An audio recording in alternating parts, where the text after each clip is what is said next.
আমরা প্রত্যেকেই ক্যালকুলেটর ব্যবহার করি, কিন্তু আমরা অনেকেই জানি না যে এই ক্যালকুলেটরকে কিভাবে অফ করতে হয়। এর একটা সিক্রেট রয়েছে। তোমাদের যদি জানা থাকে তাহলে অবশ্যই এখনই কমেন্ট করো। ভিডিও দেখে তারপরে তোমরা কমেন্ট করবে সেটা কিন্তু একদমই চলবে না।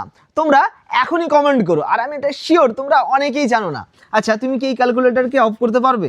অফ কি করে করবো? এটা তো অন আছে, অফ তো নেই।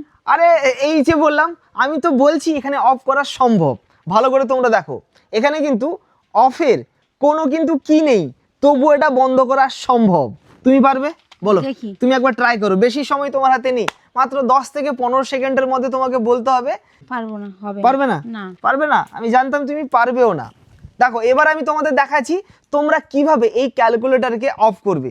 এর কিন্তু কোথাও অফের কি নেই, অফের কি নেই, ঠিক আছে? শুধু অন আছে এখানে। অফ করার জন্য আমি দেখাচ্ছি, এটা আমি করলাম।